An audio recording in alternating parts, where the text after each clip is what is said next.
Friends, आज मैं आपके लिए session third retail strategy L4 जो हमारा है रिटेल मैनेजमेंट का, उसका थर्ड चैप्टर का मैं पार्ट 1 का वीडियो आपके लिए लेके आया हूँ। इस चैप्टर में हम रिटेल स्ट्रेटजी क्या है वो समझेंगे और जानेंगे। स्टूडेंट्स, मैं आपको बताना चाहता हूँ कि जो मैं वीडियो बना रहा हूँ ये मैं आपकी जो NCERT की बुक है हमारी रिटेल मैनेजमेंट की, उन्हीं बुक से मैं आपको ये मटेरियल लेके आया हूँ और कहीं से भी मैंने इसके लिए मटेरियल जो है कॉपी नहीं किया हुआ है। तो आइए चैप्टर को शुरू करते हैं, रिटेल स्ट्रेटजी। तो इसमें सबसे पहले हम समझेंगे स्ट्रेटजी क्या होता है। तो a detail plan for achieving success in situations such as war, politics, business, industry और स्पोर्ट, और the skill of planning for any situations. यह एक विस्तृत योजना जिसका उपयोग किसी भी स्थिति में सफलता प्राप्त करने के लिए किया जाता है, जैसे युद्ध, व्यापार, उद्योग या खेल, या ऐसा कौशल जिससे किसी भी स्थिति के लिए योजना बनाई जाए, उसे हम स्ट्रैटेजी कहते हैं, उसे हम रणनीति कहते हैं। तो अब हम जानेंगे रिटेल स्ट्रैटेजी कि रिटेल स्ट्रैटेजी क्या है। तो it is a marketing plan that details how a business intend to offer its products और services to consumers and influence their purchase. यह एक विपणन की योजना है जिसमें ये देखा जाता है कि कैसे बिजनेस अपने उत्पादों और सेवाओं को उपभोक्ता तक पहुंचा सकता है और कैसे उनकी खरीदारी को प्रभावित किया जा सकता है। तो उसको हम रिटेल स्ट्रैटेजी कहते हैं, जिसमें कि मतलब वो मार्केट में, बाज़ार में बिजनेस कैसे अपने प्रोडक्टों को उतारता है, प्रोडक्टों को कैसे ग्राहकों तक, कंज्यूमर तक पहुंचाता है, और कैसे वो उनकी जो सेल्स को है, उनकी खरीदारी को, परचेजिंग को है, इन्फ्लुएंस करता है, उसको हम रिटेल स्ट्रैटेजी कहते हैं। तो रिटेल स्ट्रैटेजी, रिटेलिंग जो स्ट्रैटेजी है उसके बारे में थोड़ा और डिटेल में जानते हैं कि to be successful a retailer must distinguish itself from others retailer and develop a strategy for satisfying the needs and preferences of a specific consumer group. This strategy called retail mix. सफल होने के लिए एक retailer को दूसरे retailer से अलग होना पड़ता है या दिखना पड़ेगा, और ऐसी रणनीति बनानी पड़ेगी जो विशेष उपभोक्ता समूह की ज़रूरतों और प्रेफरेंस को संतुष्ट करें। इस रणनीति को ही रिटेल मिक्स कहा जाता है। वैसे रिटेल मिक्स के बारे में आपने पिछले L3 में भी पढ़ा हुआ है।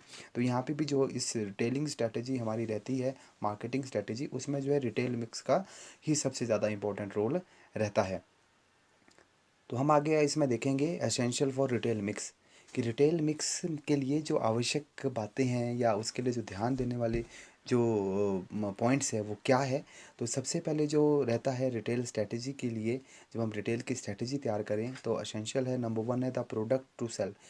उत्पाद, प्रोडक्ट हमारे लिए सबसे इम्पोर्टेंट रहता है कि कौन सा प्रोडक्ट या कौन सा उत्पाद हम उपभोक्ताओं के लिए दे रहे हैं, उसकी क्वालिटी क्या है, या उसका जो फंक्शन है क्या वो प्रॉपरली फंक्शन कर रहा है कि नहीं।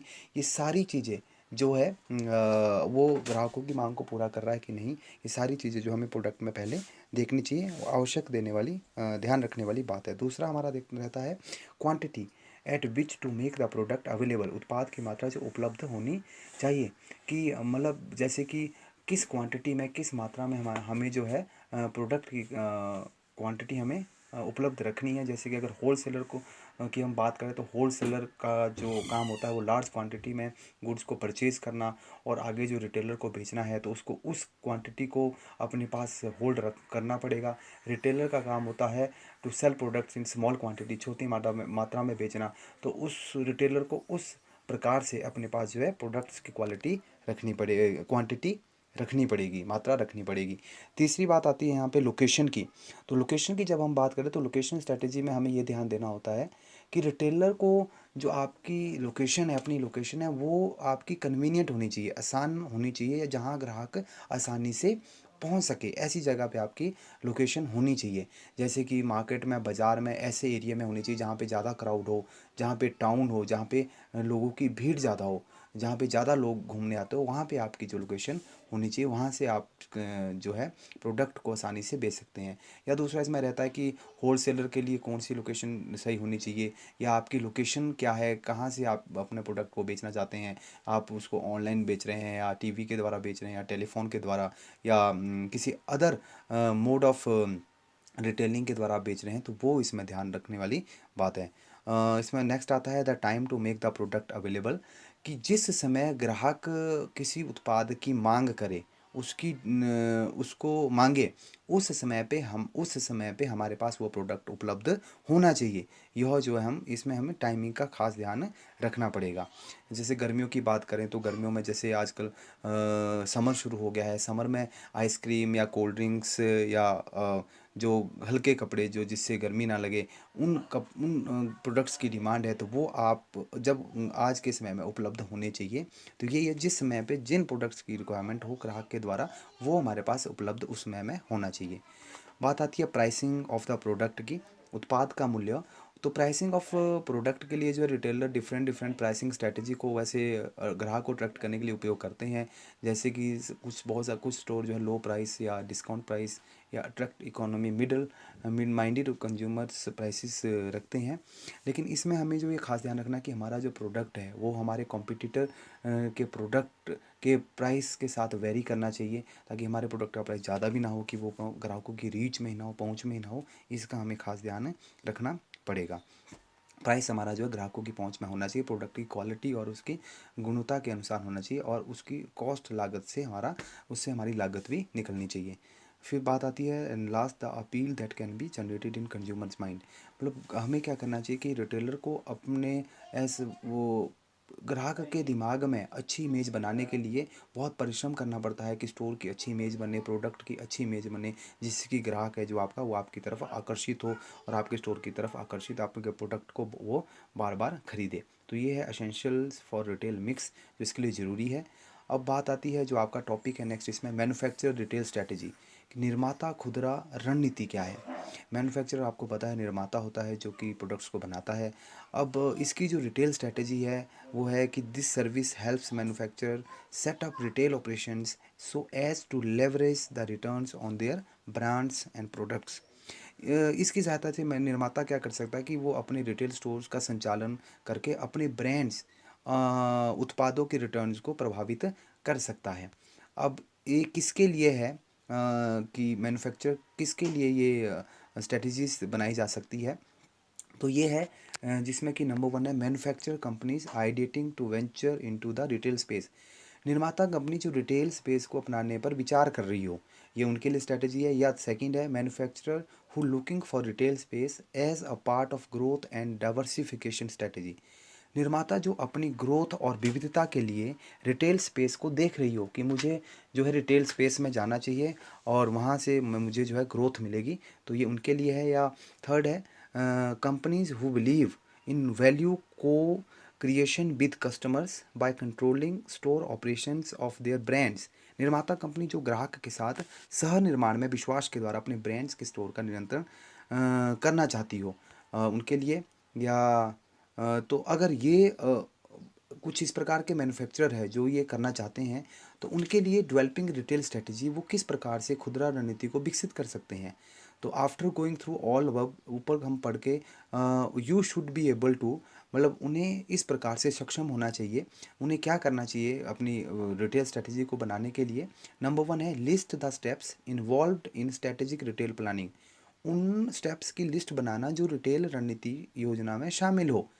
सेकंड है understand the concept of an organization mission statement. संगठन मिशन विवरण पत्र की संकल्पना को समझना कि ऑर्गेनाइजेशन मिशन स्टेटमेंट का कंसेप्ट क्या है वो समझना पड़ेगा अगर उनको रिटेल स्ट्रेटजी सेटअप करनी है। थर्ड है evaluate the issues involved in situation analysis. उन मुद्दों का मूल्यांकन करना जो स्थिति विश्लेषण में शामिल हो। नेक्स्ट है identify the major strategic alternatives available to retailer. उन मुख्य रणनीति विकल्प की पहचान करना जो रिटेलर के लिए उपलब्ध हो। ये खुदरा रणनीति विकसित करने के बारे में कि उनको इन चीज़ों पे जो है काम करना पड़ेगा। इसमें कंटिन्यू आगे discuss the factors involved in deciding on market in which to compete. उन कारकों पर विचार करना जो मार्केट प्रतिस्पर्धा में शामिल हो। उसके बाद है review the components of retail positioning strategy. Retail स्थापना रणनीति के घटकों की समीक्षा करना। देन है understand the implementation of the strategy. रणनीति के परिपालन को समझना कि किस प्रकार से आपको जो स्ट्रेटजीज आप तैयार कर रहे हैं उनको आप जो है इम्प्लीमेंट करेंगे। एंड उसके बाद है discuss the issues involved in evaluating and controlling retail operations. ये भी इसमें उनकी उन मुद्दों पर विचार करना जो रिटेल संचालन के मूल्यांकन और नियंत्रण में शामिल हो। तो आगे हम बढ़ते हैं। तो अगला हम इसमें जो टॉपिक देखते हैं वो है setting objectives in retail. Retail में उद्देश्य निर्धारित करना कि रिटेल में या खुदरा में हम किस प्रकार से जो है, जो ऑर्गेनाइजेशन होती है वो ऑब्जेक्टिव्स को सेटअप करती है। तो management task after agreeing on the mission statement is to establish objectives. मिशन विवरण पत्र को स्वीकार करने के बाद प्रबंधन का कार्य लक्ष्य या उद्देश्य स्थापित करना है। Objectives are statement of results to be achieved. उद्देश्य जो है वो विवरण के परिणाम हैं जो प्राप्त करने पड़ेंगे। It may includes profitability, sales volume, market share और एक्सपेंशन रिजल्ट्स। इसमें क्या शामिल किए जाते हैं ऑब्जेक्टिव्स में, जैसे कि लाभ प्राप्त करना, बिक्री की मात्रा कितनी होनी चाहिए, मार्केट का शेयर हमारे पास क्या होना चाहिए, और हम जो इसका विस्तार कैसे कर सकते हैं आदि, ये सारे इसमें ऑब्जेक्टिव्स में शामिल किए जाते हैं जब भी रिटेल फर्म के ऑर्गेनाइजेशन के ऑब्जेक्टिव्स को सेट किया जाता है। नेक्स्ट है सिचुएशन एनालिसिस। तो अब हम सिचुएशन एनालिसिस को, मतलब अब अगर आपने कंडक्ट करना हो एक एज ए फर्म या एक as a organization, you have to conduct a situation analysis. तो फॉर कंडक्टिंग सिचुएशन एनालिसिस, आपको परिस्थिति का विश्लेषण करना हो तो उसके लिए कैसे आप कर सकते हैं। तो यहाँ हम देखते हैं और समझते हैं कि once objectives are set, management must decide on a plan for achieving them within the context of firm's mission. This plan is based on analysis the strengths, weaknesses of the organization and the threats and opportunities in the environment. This assessment of internal strengths and weaknesses and external threats and opportunities is referred to as a situation analysis, popularly known as SWOT analysis. तो एक बार जब उद्देश्य निर्धारित कर दिए जाते हैं तब प्रबंधन का कार्य होता है उनको पूरा करने के लिए योजना बनाना। यह सभी फर्म का काम होता है। यह योजना संगठन की ताकत, कमजोरी और खतरे तथा अवसर का विश्लेषण करके बनाई जाती है। मतलब किस प्रकार से आप उद्देश्य को पूरा करेंगे उसके लिए आपको पहले एक विश्लेषण करना पड़ेगा। तो विश्लेषण क्या होगा, आप जो अपनी कंपनी का विश्लेषण करेंगे कि कंपनी की स्ट्रेंथ क्या है, ताकत क्या है, उसकी वीकनेसेस क्या है और उसके थ्रेट्स, उसको किस चीज़ से भय है या खतरे हैं या उसके पास अपॉर्चुनिटीज़ क्या है, वो विश्लेषण करके ही उसके लिए योजना बनाई जाती है कि किस प्रकार से उद्देश्यों को पूरा किया जाना है। यह आंकलन आंतरिक ताकत, कमजोरी और बाहरी खतरे और अवसरों को का स्थिति विश्लेषण करके इसको इसको ही जो है स्वॉट विश्लेषण के नाम से भी जाना जाता है। ये जो स्वॉट आपने पढ़ा है SWOT स्वॉट, इसी सिचुएशन एनालिसिस को स्वॉट एनालिसिस भी कहा जाता है, ताकि हम कंपनी की सिचुएशन को सही ढंग से पहले जानें, फिर जाके हम जो अपने ऑब्जेक्टिव्स के लिए पूरा करने के लिए क्या हमें स्ट्रैटेजी बनानी है, क्या हमें प्लान करना है, वो हम फिर प्लानिंग करते हैं। अब बात आती है स्वॉट अप्रेजल और स्वॉट मूल्यांकन की। तो इसमें अगर हम देखेंगे कि इसमें एक जो चार्ट के माध्यम से मैं आपको समझा रहा हूँ, तो स्वॉट की फुल फॉर्म है strengths, weaknesses, opportunity and threats. Strength में क्या चीज़ें आएगी, हाँ जब हम विश्लेषण करेंगे तो हम अपने पास एक पेपर में स्ट्रेंथ में अपनी कंपनी की स्ट्रेंथ लिखेंगे, जैसे कि जिसमें होगा कि what is the form present position, हमारी जो उस टाइम पे ऑर्गेनाइजेशन किस स्थिति में है, फाइनेंशियल कितनी स्ट्रांग है, कहाँ किस पोजीशन पे है, किस रैंक पे है, ये देखेंगे। Number 2, what is the form good at, हमारी जो कंपनी है, हमारी जो फर्म है वो किस काम में बेहतर है, किस काम में सबसे अच्छी है, हम ये देखेंगे, ये अपने पास नोट करेंगे। देन थर्ड इसमें रहेगा factor what major resources and expertise exists, हमारे पास क्या मुख्य संसाधन है, क्या एक्सपर्टीज़ हमारे पास अवेलेबल है, हम उनको देखेंगे। फिर वीकनेसेस में हम इसमें जो वीकनेसेस वाले कॉलम में हम लिखेंगे वो लिखेंगे फॉर्म्स प्रेजेंट पोजीशन, कि इस टाइम पे फॉर्म की क्या पोजीशन है, फाइनेंशियली स्थिति हमारी स्ट्रांग है कि नहीं है, वो हम देखेंगे कि हम फाइनेंशियली लूज़ कर रहे हैं, हमारा रैंक बहुत नीचे है, तो वो भी हमारी वीकनेसेस में आ सकता है। Then what are the major problem faced, company या फर्म किस प्रकार की समस्याओं का सामना कर रही है, कौन सी मुख्य समस्याएं कौन सी है, मेजर प्रॉब्लम्स क्या है, वो हम नोट डाउन करेंगे। देन हम लिखेंगे what is the firm poor at doing, कि जो ऑर्गेनाइजेशन है वो किस काम को सही से ढंग से नहीं कर रही है या उसमें वो बहुत ही बेकार काम कर रही है, वो हम देखेंगे। या हम देखेंगे व्हाट मेजर रिसोर्सेज या एक्सपर्टाइज डेफिशिएंसीज एग्जिट्स, कि हमारे पास किन संसाधनों और एक्सपर्टीज़ की कमी है जो हमारे पास उपलब्ध नहीं है, जो हमारे पास होने चाहिए। ये हम लिखेंगे। उसके बाद आती है अपॉर्चुनिटीज़ वाले कॉलम में हम लिखेंगे कि in what area success could be achieved, कि कौन सा ऐसा एरिया है, स्थान है जिसमें हम जो है सक्सेस को सफलता को प्राप्त कर सकते हैं। वो हमारे पास अपॉर्चुनिटी है, हम उसको भी नोट डाउन करेंगे कि हमारे पास मार्केटिंग में हम कर सकते हैं, एडवर्टाइजमेंट में हम इंप्रूव कर सकते हैं, सेल्स में हम इंप्रूव कर सकते हैं, या प्रोडक्शन में हमारे पास अपॉर्चुनिटी उसको हम बढ़ा सकते हैं। Then what favourable environment trends exists, कि हमारे पास कौन सा ऐसा वातावरण है फेवरेबल जो सबके फेवर में हो काम करने के लिए, ट्रेंड वो एग्जिस्ट करता हो, उसको भी हम नोट डाउन करेंगे। और उसके बाद हाउ आर मार्केट डेवलपिंग, हम जो है ये भी लिखेंगे कि जो मार्केट है वो किस प्रकार से विकसित हो रहा है, किस प्रकार से डेवलप हो रहा है, उसको भी हम यहाँ पे नोट डाउन करेंगे। वो भी हमारे पास एक अपॉर्चुनिटी है कि क्या वो हमारे अनुसार विकसित हो रही है, या अगर दूसरे हमारे से विपरीत वो डेवलप हो रही है, तो उसको भी, उसके प्रति हम जो है योजना बनाएंगे, फिर प्लानिंग करेंगे। थ्रेट्स में क्या चीज़ें आती है, थ्रेट्स में हम लिखते हैं कि where is performance likely to suffer, कहाँ पे हमारी जो परफॉर्मेंस है वो हमारी सफ़र कर सकती है। तो वो हम फाइंड आउट करेंगे कि सेल्स में कर सकती है, प्रोडक्शन में कर सकती है, प्रोडक्ट की क्वालिटी में कर सकती है, और क्या हमारे को खतरा है वो हम इसमें फाइंड आउट करेंगे। दूसरा इसमें आता है what unfortunate environmental trends exist, ऐसे कौन से वातावरण हमारे ऑर्गेनाइजेशन में है जो अनफॉर्चुनेट है, जो हमारे काम को सही ढंग से होने नहीं दे रहे हैं, तो वो भी हम जो है, जिससे हमारे काम में फ़र्क पड़ता है, वो भी हम जो नोट करेंगे।